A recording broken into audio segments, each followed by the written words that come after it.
Wow. I know, right? Bayangkan, mobil-mobil seketika membeku. Langit tiba-tiba mengeluarkan suara misterius.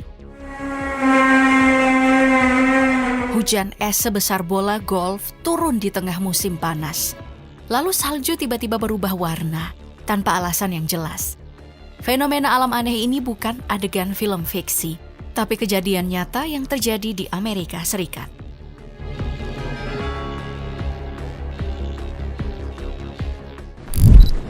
Di Detroit, sebuah fenomena aneh terjadi pada hari Senin 17 Februari 2025. Detroit membeku, mobil-mobil terendam air beku. Sekitar 400 rumah rusak, sementara kendaraan yang terendam air beku tidak bisa beroperasi. Selain itu, ratusan penduduk Detroit pindah ke hotel dan rumah kerabatnya yang lebih aman. Penyebabnya adalah kebocoran pipa air baja diameter 1,4 meter yang dibangun sejak tahun 1930 yang tiba-tiba jebol sekitar pukul 2 pagi. Air kemudian mengalir deras dan meluap hingga mengakibatkan banjir. Yang membuatnya tambah parah karena suhu jauh di bawah titik beku saat pipa pecah yang mengakibatkan air membeku. Penyebab pastinya belum diketahui, tapi kemungkinan besar adalah kombinasi dari infrastruktur yang sudah tua dan suhu yang sangat dingin. Banjir memang tidak berlangsung lama setelah petugas diturunkan untuk memperbaiki kerusakan. Hanya saja, kerugian yang dialami warga cukup parah. Petugas harus menggunakan perahu karet untuk mengevakuasi warga. Warga jadi kesulitan untuk akses keluar rumah. Banyak kendaraan yang tertutup salju terjebak dalam air hingga setinggi kap mesin dan tidak bisa digunakan. Belum lagi ada banyak rumah yang kemasukan air. Sebagai kompensasi, Wali Kota Detroit, Mike Duggan, menyebut Departemen Air membayar kamar hotel dan makanan bagi penduduk yang mengungsi. This was a failure of a Detroit-built, GLEWA-maintained water main. That's the truth, and we're going to fix it. Mike Duggan juga menyebut pemerintah menanggung biaya perbaikan yang tidak diasuransikan, seperti tungku dan pemanas air.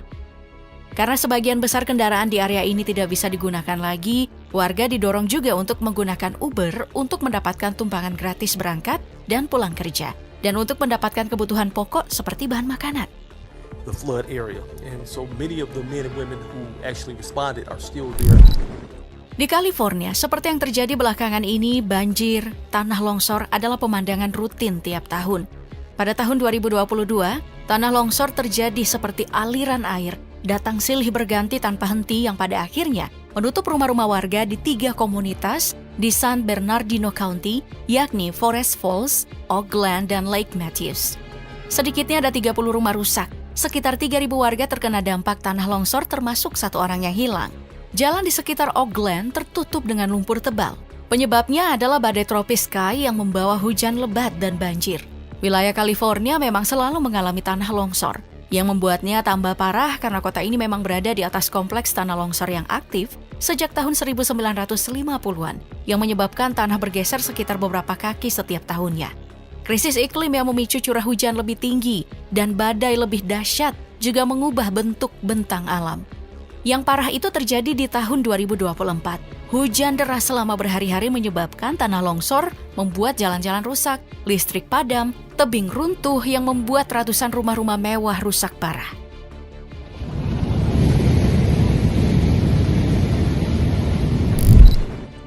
Fenomena aneh yang juga sering terjadi di Amerika adalah tsunami es. Fenomena ini memang tidak seberbahaya bencana-bencana yang biasa terjadi di Amerika, tapi dampaknya cukup signifikan. Tsunami es bahkan lebih buruk daripada banjir. Kenapa? Karena saat banjir, air akan langsung mengalir dan selesai. Tapi tsunami es membuat rumah membeku sehingga pemulihannya itu cukup lama. Dan dalam kebanyakan kasus merusak rumah-rumah. Tapi apa sih yang menyebabkan tsunami es ini? Penyebabnya adalah perubahan cuaca. Di Minnesota misalnya, cuaca yang lebih hangat berarti danau Mille Lacs mulai mencair. Dan ketika itu terjadi, gelombang es perlahan-lahan menghantam rumah-rumah. Istilah teknisnya adalah dorongan es karena ingin mendorong es ke pantai. Salah satu kejadian yang cukup parah pernah terjadi di tahun 2020. Gelombang es yang tingginya sekitar 9 meter menghantam rumah-rumah, memecahkan jendela, dan menyebabkan dinding rumah hancur akibat tekanan. Oh my God, I can't believe I actually got it. Pada Mei dan Juni tahun 2018 pernah terjadi suara dengungan yang aneh, seperti suara trompet. Guys, what is going on? Suara ini bukan cuma terdengar di Amerika tapi hampir di seluruh dunia.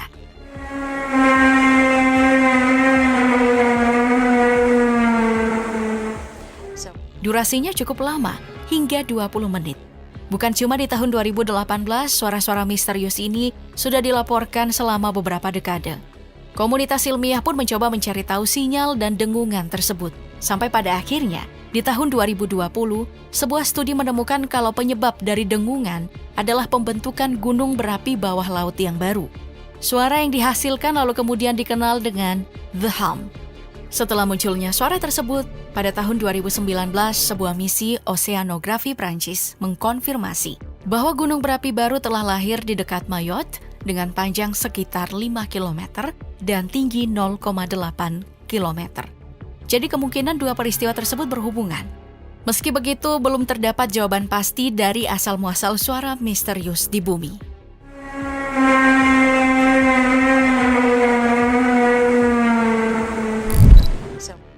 Fenomena aneh lainnya yang sering diamati di Amerika Serikat termasuk California dan Connecticut adalah fenomena bola petir.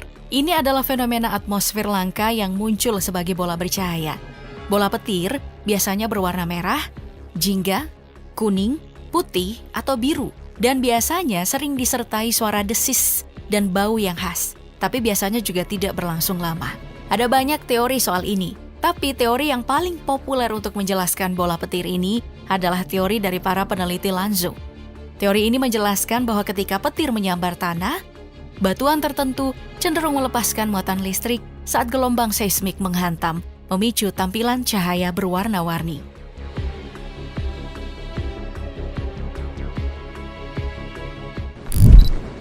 Tapi kalau kita bicara soal fenomena yang paling sering terjadi, bahkan jadi salah satu peristiwa cuaca paling merusak di Amerika Serikat, adalah badai es. Menurut Administrasi Kelautan dan Atmosfer Nasional, NOAA, badai es menyebabkan kerugian rata-rata 1 miliar US dollar pada properti dan tanaman setiap tahunnya. Amerika Serikat bagian tengah merupakan wilayah yang sangat rentan terhadap hujan es. Wilayah ini meliputi sebagian wilayah Texas, Oklahoma, Kansas, Nebraska, Colorado, Wyoming, dan South Dakota. Daerah ini mengalami kombinasi unik antara kelembapan dari Teluk Meksiko dan udara dingin dari Pegunungan Rocky, sehingga menciptakan kondisi yang sempurna untuk pembentukan hujan es. Faktanya, daerah ini mengalami rata-rata 3 hingga 4 badai hujan es besar per tahun, dengan hujan es yang seringkali mencapai ukuran bola golf atau bahkan bola softball, sehingga sangat mudah menghancurkan kaca mobil. Badai es dapat terjadi kapan saja sepanjang tahun, tetapi paling sering terjadi pada musim semi dan musim panas saat badai petir lebih sering terjadi.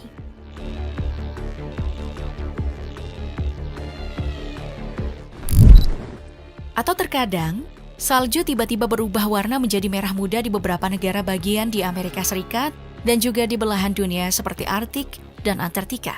Fenomena ini kemudian dikenal sebagai salju darah atau blood snow, atau juga salju semangka atau watermelon snow. Fenomena salju berdarah ini berasal dari sejenis ganggang berpigmen merah yang disebut Chlamydomonas nivalis, di mana ganggang itu tumbuh subur di air. Nah, selama musim dingin, salju menutupi alga dan alga menjadi tidak aktif. Saat cuaca menghangat di musim dingin, salju mulai mencair. Nah, ketika sel-sel alga tumbuh di salju, mereka menghasilkan pigmen berwarna merah yang mengubah salju menjadi merah muda, atau jika alga dalam jumlah yang sangat banyak, mereka dapat mengubah warna salju menjadi merah. Meskipun salju merah muda ini terkadang disebut salju semangka dan bahkan memiliki sedikit bau amis, salju ini bisa jadi beracun jika ditelan.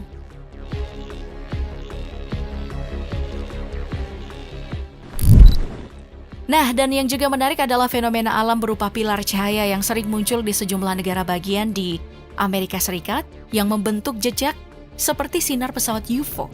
Fenomena pilar cahaya jarang terjadi dan hanya terbentuk selama malam musim dingin yang sangat membeku. Pilar cahaya sekilas mirip dengan aurora, tapi berbeda karena pancarannya jauh lebih kecil. Fenomena pilar cahaya terbentuk ketika sinar cahaya dipantulkan kristal es horizontal yang jatuh perlahan di udara. Kristal bertindak seperti serangkaian cermin kecil di langit, memantulkan cahaya saat perlahan jatuh ke tanah. Sementara cahaya sebenarnya berasal dari permukaan tanah atau lebih tinggi di langit, membentuk berkas cahaya.